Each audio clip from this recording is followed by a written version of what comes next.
G'day and welcome from the Kiwi Sports Studio to this weekly podcast. And we have a lot for you this week with everything from transfer news in the football region around Premier League, La Liga and Bundesliga and all those other leagues in the football world. So we have a lot of transfer news to give you. And then later on we will have the Euros group reviews from the Kiwi Sports Studio, and it's been a very good Euros so far.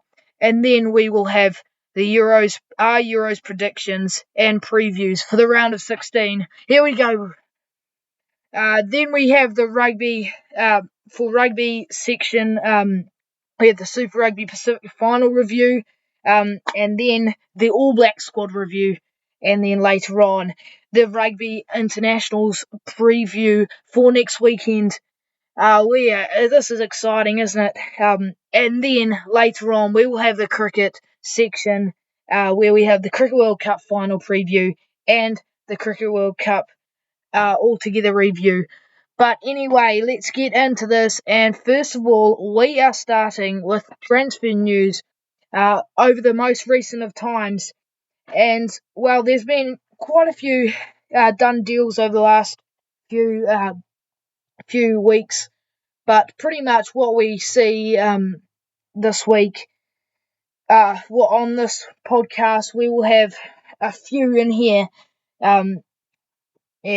So altogether we had Willian from to Chelsea from Fulham, and that was a good deal. I'd say he's obviously not in his prime at the moment, but he was always so good. Then we have Mbappe, obviously, to Real Madrid on a free loan, on a free transfer. But that was kind of inevitable going into that. And then we had Endrick going to Real Madrid too. Obviously, Real Madrid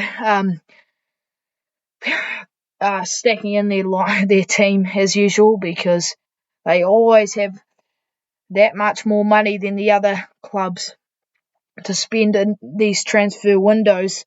And then we have David Fratesi to Inter Milan, so that will be interesting there. And then Di Ketelaere to Atalanta. So I think those transfers so far are looking really exciting. I think it always transfers bring the new sort of looks for each club, and it's always good to have a change for most of them. Then we have Lewis Hall to Newcastle, and the star at the moment for Portugal, Conche Caio, to FC Porto. But of course, that's only a few of the transfers that have been so far.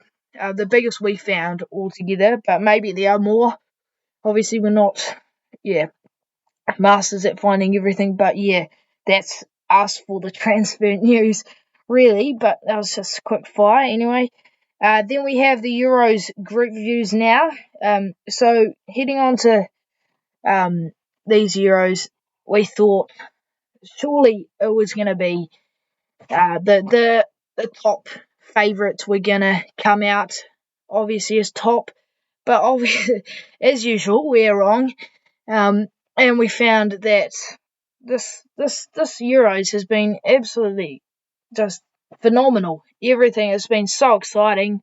We've found it to be really a lot of surprises, a lot of shocks, a lot of success stories from the minor sort of sides. And it's just been so good to watch. It's been probably one of the most with the most upsets I've ever seen in a tournament so far. But anyway, we'll start off with Group A. And obviously we had Germany, Switzerland, Hungary and Scotland. And yes, we kind of knew Germany would come out on top on this pool, but how well were they going to come out on top? And then it was those three at the bottom. The other three it was a really interesting part about this pool. Were Scotland or Hungary going to upset Switzerland and put themselves through? But I guess at the end it was Germany, Switzerland, Hungary and Scotland. But it was so much more than that. Like, after the first game when Germany beat Scotland 5-1, we saw it was kind of disappointing. We thought Scotland were going to be better. It just wasn't what we thought it'd be. Going into it. And then the next match, we saw Switzerland beat Hungary 3-1. So it was kind of like, yes, this is what we expected, but it's just a shame we didn't see any upsets. But that's where it kind of turned on its head. Yes, we saw Germany beat Hungary 2-0. Maybe, I guess Germany are just really good. They've got such a good lineup. And the part that just surprised me is they didn't come out with 9 points. And they barely came out with 7 when they played Switzerland, who drew to Scotland 1-1 the match day before, and then Switzerland took a 1-0 lead with Ndoye, who's been absolutely fantastic that match. And then Germany levelled up with Fulkrug in the 92nd minute, and Hungary took out Scotland. So it was really exciting, that pool, and I feel like that was for every pool, really. It was pretty cool to see lots of upsets and interesting. Like, you can never predict and know the result of a game. And then in Group B, we thought it'd be closer, didn't we? I guess, it's very close, really, but Spain kind of just knocked everyone off. No 3 clean sheets for Spain. Very good defence, but they did really only just come out with 9 points with 2 very close games. Albania, not very close actually. Spain kind of dominated them. They just didn't score as many goals. But I guess the scoreline 1-0 twice, especially against Albania, they kind of weren't convincing. So it shows that Spain really, although probably just amazing at the moment, they still are kind of lacking something maybe up front. But I guess you can't really say that with the form of Musiala and Gundo and all those others. And just the disappointing part about this pool is Croatia only getting 2 points, so wasn't able to qualify to the knockout stage. And then we saw Italy shave their way to beat Albania, lose to Spain only just, and then draw to Croatia. But man, it's exciting. Albania really put it to the other teams, only coming out to 1 point against Croatia, but really they could have got more if they stuck in more. If the other team, they hadn't been put in such a hard pool. And then Group C, we saw actually a pretty close pool there too. England just not convincing, really. They're kind of that team we thought they always come to a major tournament and kind of underwhelm us in the first few matches, but they did get 5 points and come out top. And then Denmark struggled in their first match against Slovenia, 1-1, and then they drew to England, which was pretty good for them, and then drew to Serbia. So it was a really interesting pool to watch because there was this tournament's had so many draws, especially in the last few match days. Last match day. So Slovenia qualified through with 3 points and Serbia unlucky with 2. And then we saw, this pool was Group D. I feel like France also underwhelmed. They're a team that usually are so good in these tournaments. And then Austria were pretty fantastic. They were pretty awesome, really, with 6 points at the end of the group stage and coming out on top. And then we saw Netherlands. They were good. They drew to France, but then the problem, they drew to Austria. But Austria are very good at the moment. And Poland kind of stuck. They had a really tough pool too.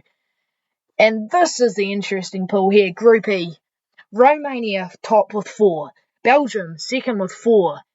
Slovakia third with 4 points.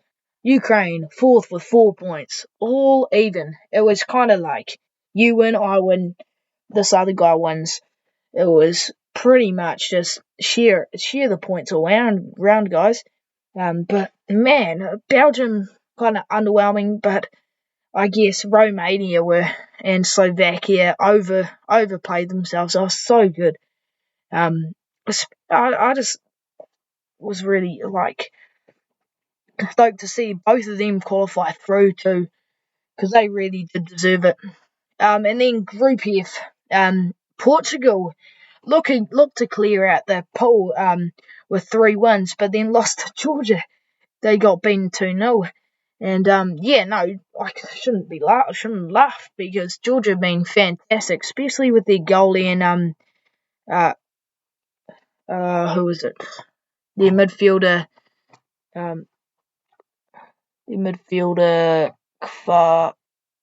sorry. Yeah. Anyway, they did really good altogether. Georgia with Kvaratskhelia. And it was interesting that pool. Georgia made it through with 4 points. In Turkey, they were outstanding, with Gula probably one of the most outstanding players, and maybe Mulder with they were scoring bangers all day, scoring very good goals. Czech Republic unlucky at the bottom, but it was a really interesting group stage. It was very exciting. And now I'll go through. So we pretty much what we did. For every game, we picked our top 5 players of the match, and gave 5 points to the top one, 4 points to the second, 3 points in, etc., etc. So for every game, we gave them points, and pretty much at first place, we had the Georgian goalkeeper, equal with Mamadashvili, equal with Sabitzer. We're on 11 points, so I just think Mamadashvili was so good. He really helped Georgia seal what they wanted to qualify, and it was so awesome to see him do so well. And then Sabitzer obviously drew with him. And he was pretty good. Very good, really. We can't really say pretty good if he's top. He was very good for Switzerland. And then on 10 points equal, we'll go through this just here. Christian Eriksen, he's looking good coming into this tournament so far for Denmark. And then we saw Stanislav Lobotka. I think it was 2 man of the matches for him. So very good there. Cody Gakpo, we definitely saw very good glimpses of him. Scored a few good goals. Maybe not full 10, but a complete performances. But he was very good for Netherlands. And then Kevin De Bruyne we saw on 10 points too. And Jamal Musiala and N'Golo Kante.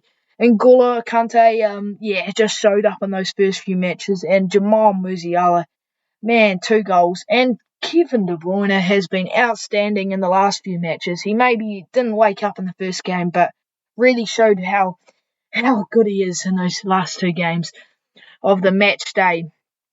But, so now we're getting into the Euros predictions for the round of 16 and previews. So, pretty much what we have here. So, for Sunday our time, Saturday for Europe, it is we're witnessing Switzerland play Italy, and I think that will be a really interesting game. I think Switzerland have been very good. Italy have been, they have been good. They've definitely done well to qualify in their group stage, but maybe not completely outstanding performances they've had. I think they haven't been as good as Switzerland, but I think when they turn up at knockouts. It's very hard to face them. And then we have England, Slovakia, which will be, that will be interesting, I think, because Slovakia have been pretty good, and England just been off. They've been really off. They just haven't found the right. They haven't really been gelling as well as we thought they would. And then we've got Romania versus Netherlands. So Romania, they've been very good. But it's Netherlands, I think that, it's quite interesting really, because usually you'd think it's the other way around. Netherlands would come top of the table and Romania would be third, one of the third place finishers. But Romania came out top of their pool and Netherlands came third. So it will be very interesting to see who can take that out. I will be so happy if Romania can win against Netherlands. It will be so cool. And then we have Austria versus Turkey. I think with Austria's form so far, they've been fantastic. I think they'll be able to take out Turkey, who have been good. Maybe not amazing, but they've been very good so far. And then, so on the other side of the draw, that was kind of the weaker side of the draw, really. And it doesn't seem that weak, but this is the strong side of the pool, the knockouts. And it's kind of interesting to see Germany, Spain, Belgium, France, and Portugal all on the same side. So we have Germany playing Denmark. Denmark have been good, but I think Germany have been really dominating. I think the only flaw we've seen is that Switzerland game, and I could see them falling, but I kind of think that they should be able to take it out at home. And then Spain, Georgia. This is kind of similar. Spain have been very, very good, but Georgia have been very, very good too. But I think Spain, with their such strong team, I think Georgia have got the unlucky draw there, because Spain's probably been the best side so far this tournament. And then we have France versus Belgium.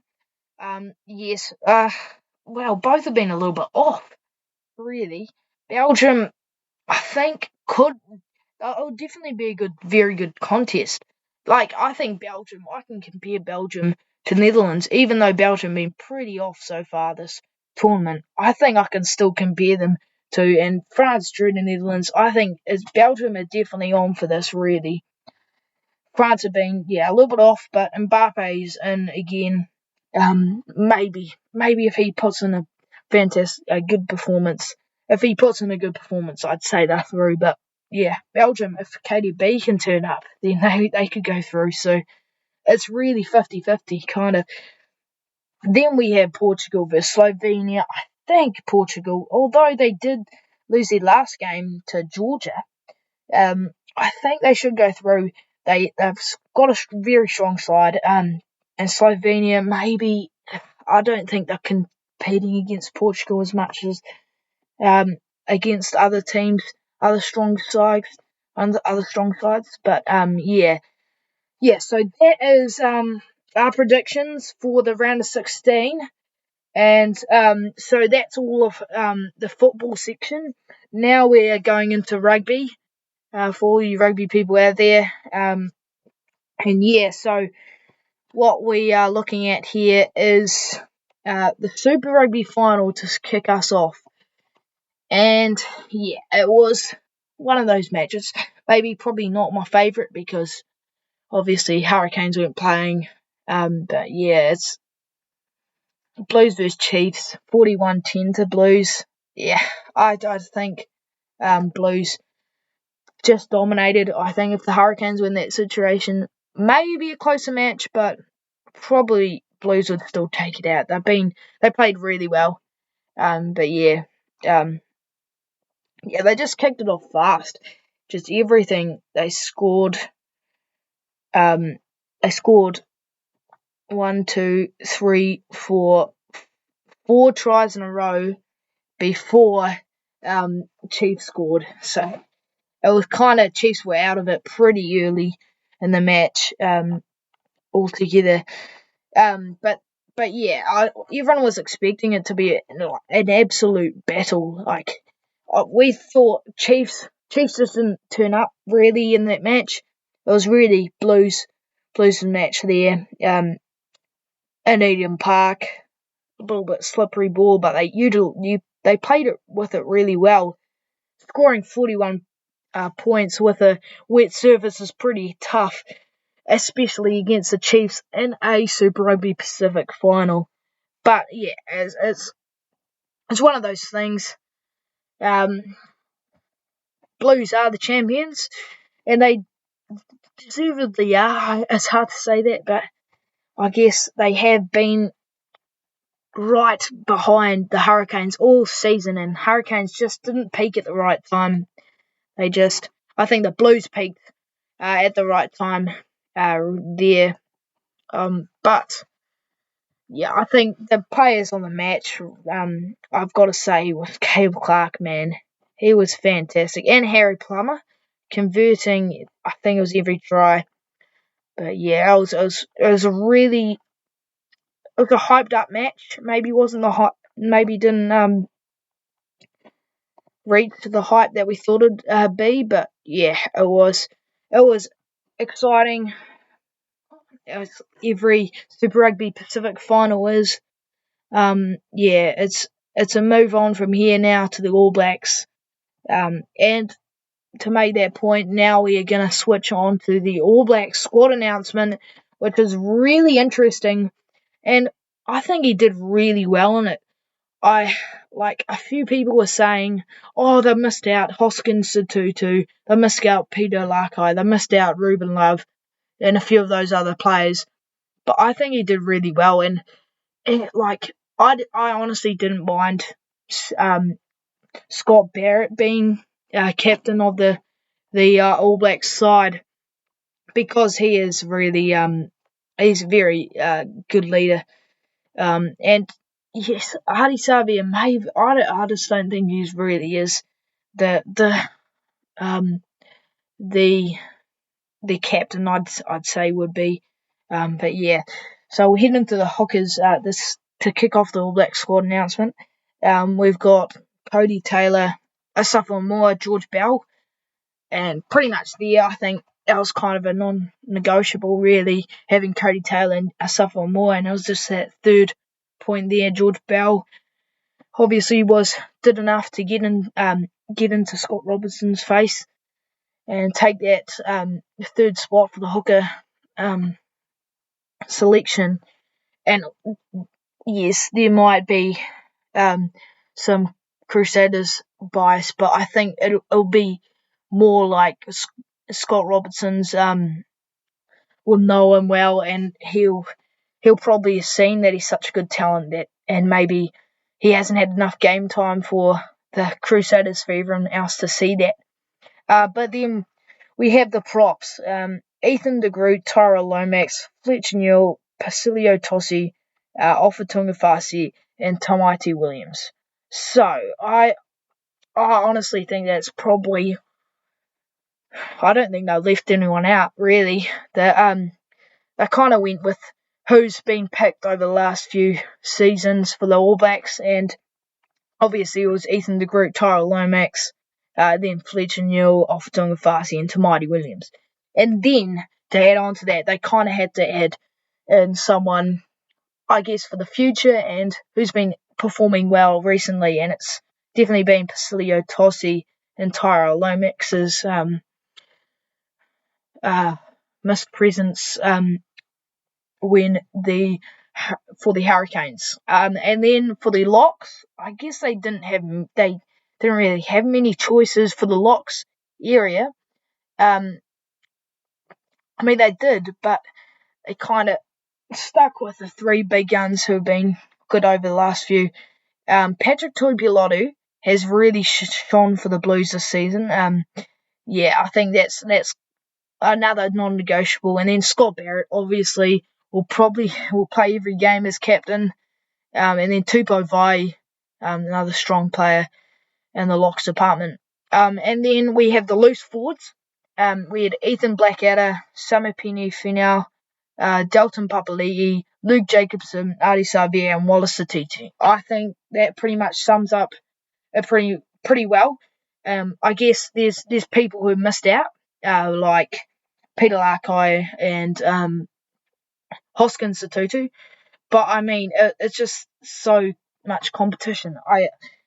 Yes, Hoskins Satutu's been fantastic, and Peter Larkai, but I think they were kind of only really going for Wallace Satiti's spot, and Wallace Satiti's been so good this season, and he's been kind of a background player too. He hasn't just been the strong runner that everyone sees him. He's got the background. He's got all the stats going his way. And I mean, there might be a few just pointing away from the other two that maybe anchored Scott Robertson's decision there. Now to the backs, we had Finlay Christie, TJ Perenara, and Cortez Ratama in the halfback department. And yeah, I think that was pretty well summed up. Finlay Christie, TJ Perenara, and Cortez Ratama.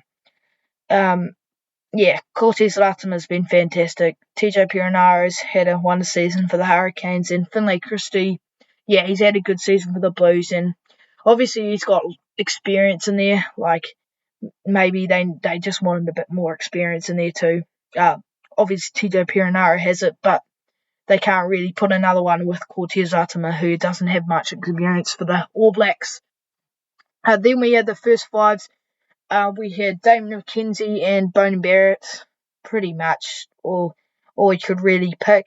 They were the best out of the lot. Maybe Harry Plummer could have sneaked in there, but no, he didn't. And in the midfield, we had Geordie Barrett, Rieko Ioane, Anton Leonard-Brown, and Billy Proctor. Again, that is kind of set up for him. It's kind of easy decision, really, because Geordie Barrett and Rieko Ioane, you can't leave them out because they've been such a good combination for the All Blacks over the last few years. And Anton Leonard-Brown and Billy Proctor have stood out in this Super Rugby. And for the outside backs, Caleb Clark and Moni Narawa, Stephen Petafeta, and Sevu Reece and Mark Talia. So, we have the wingers Sevu Reece, Mark Talia, Caleb Clark, and Moni Narawa. So, what we see from that, I think Caleb Clark is definitely, you can't leave him out with his performance in the Super Rugby Final. Moni Narawa's been fantastic. Sevu Reece has been fantastic. Mark Talia is always fantastic. And yeah, those four are kind of non-negotiables. But it's just the problem is the fullback position. Maybe they could have got some person like some more solid like fullback who always plays fullback, doesn't play any other position. But I mean, it means there's more variety for first five. For if we have Stephen Petafeta in there. Maybe Ruben Love could have been sneaked in there, but yeah, I think it's a good decision having Stephen Petafeta in there because he can back up the first fives, and Dane McKenzie or Bone Barrett, any of those two, could drop back to fullback. Maybe it's a position where Stephen Petafeta has to just seal himself in that 15 role and maybe just kind of, just be that All Blacks 15. Like, not really be a 10. And so now we go on to our rugby internationals preview for next week. So pretty much what's happening is on Friday there is Samoa vs Italy, which will be a good game. Italy is so strong, and Samoa, the big Pacific Islanders, wanting to show up next weekend. And then we have Georgia versus Fiji, which will be interesting. Are the Fijians still as good as last year? Which I'd say they probably are, with the Fijian draw side, but or Georgians wanting to knock on that Six Nations door again. Anyway, then we have USA versus Romania, yeah, alright match. New Zealand versus England, that's a test match to watch, I'd say. No, not the test match to watch. South Africa, Ireland's a test match to watch. But it'll be a good one, a very good one. And I think these combinations have been very well made because it kind of sums up where they are on where they are in the world, and it'll show who really is the best team, hardest team to beat in the world. So New Zealand, England. I hope that All Blacks can show up this weekend, this next weekend. I think they will. But England are a very good side at them. Like, they're coming up. They're coming up from where their drop was last year. And from the World Cup, we saw that. And then Australia versus Wales.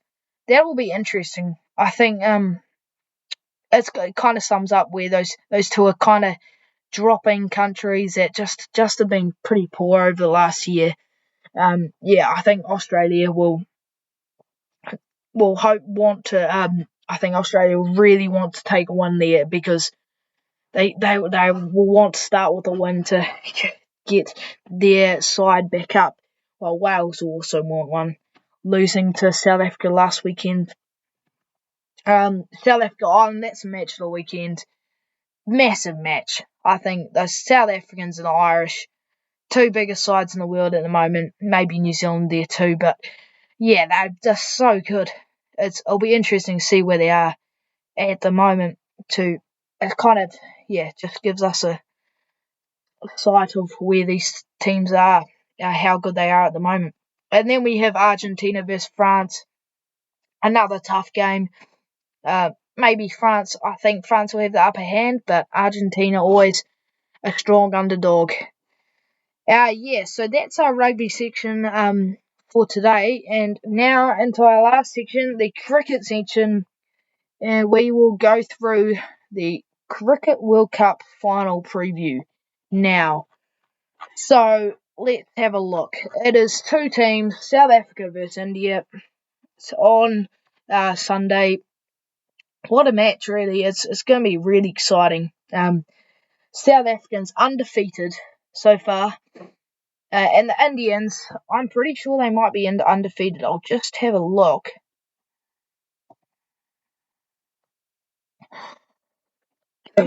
So it's going to be such a good match because I think South Africa coming undefeated in this whole tournament, it shows that they are a side really wanting a trophy, and they've been really fantastic in this 2020 format recently. And I think Indians they're always good. They're always very good. But I think it'll be interesting to see how South Africa can play against such a strong Indian side. I guess that India will be.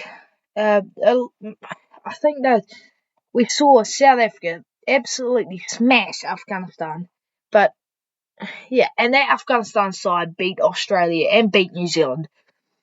So Afghanistan were so good in this tournament, and I guess this goes into the Cricket World Cup review.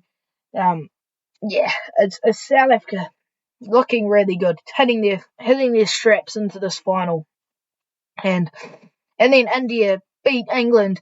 Well, kind of smashed them too by 68 runs. So it will be exciting to see how it goes. I think the bowling will be one of the biggest factors. I think these two teams have bowled really well this tournament. It's just going to be interesting to see how it goes, really. And it's been a really good World Cup, I think. It's not the Super 8 part. Maybe too many teams altogether, but now into the Cricket World Cup review, pretty much this is where it goes. I think this tournament has maybe a few too many teams. Like, we saw Uganda get smashed. Like, get absolutely smashed 3 games, or 3 or 4 games, actually. And then Oman get beaten, and those sort of teams. Like we saw USA, man. they've been the team of the tournament. Maybe Afghanistan and USA been team of the tournament. But yeah, it has really been one of those tournaments for those two teams, and it's kind of where it's good having this many teams, this big amount of teams, because it means we can see if a lower team is really doing well. If they start beating those big teams, they can actually start getting into these sort of tournaments. So it's quite good. And yeah, it's showing that USA are actually one of the top tier teams at the moment, beating Pakistan and also Afghanistan. Obviously, are one of those top tier teams too. Yeah, no, it was a good World Cup. I think very close at times. Maybe a few too many large wins, but yeah, it's a Super 8 way sort of tournament format was actually pretty good. Overall, it was maybe had a few faults, but yeah, it was good to watch. Always exciting. It was predictable-ish, unlike the Euros this year. I guess there were a few upsets. There were quite a few. There were quite a few, but there weren't. There was only a few major ones, like USA beating Pakistan, which was probably one of my matches of the tournament, and the other one would be Afghanistan beating Australia and New Zealand. So yeah, as cool to see all these teams play each other in this sort of way. Yeah, I think we'll likely see this again in 2 years' time. But yeah, it's really cool altogether, this Cricket World Cup, and I'm really excited to see this final on Sunday. Now we have quick fire questions from the Euros. You guys can text in all your comments and queries for us to answer about anything really. Cricket World Cup, rugby, football, Euros. Yeah, really anything. Just questions for us to answer with our opinions. Yeah, it'll be good. Thanks. And yeah, so here we go. We've got who have our underdog teams been for the Euros? Underdog teams have been Austria. Austria have been very good. They've been surprising. Who else? Romania. Yeah, there've been a lot of underdog teams really. Yeah, standouts.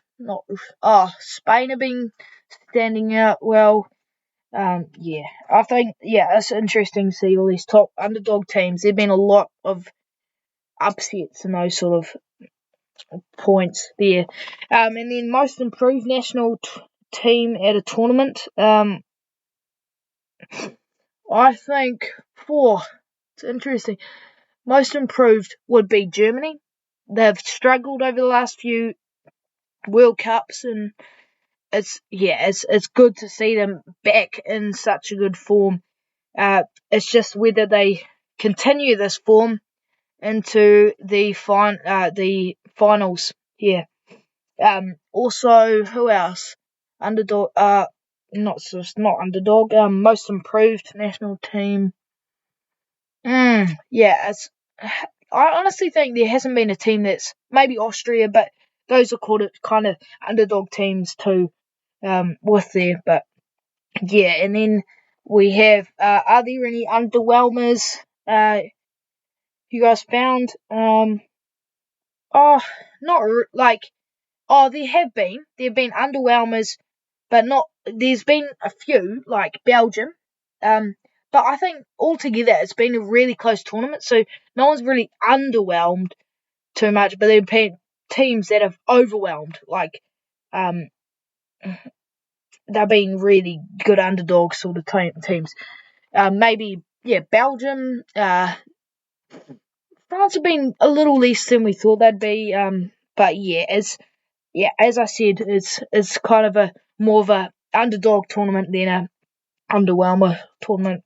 And then best goalkeepers, number one has got to be Mamadashvili for Georgia, and I'd say our second would probably have to be.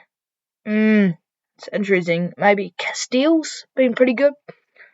Belgium. Or Dave Ray was pretty good on last match. But yeah, no. That's us now.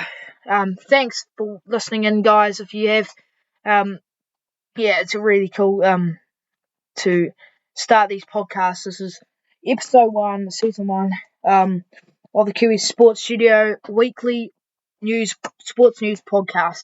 Thanks for listening in. Goodbye.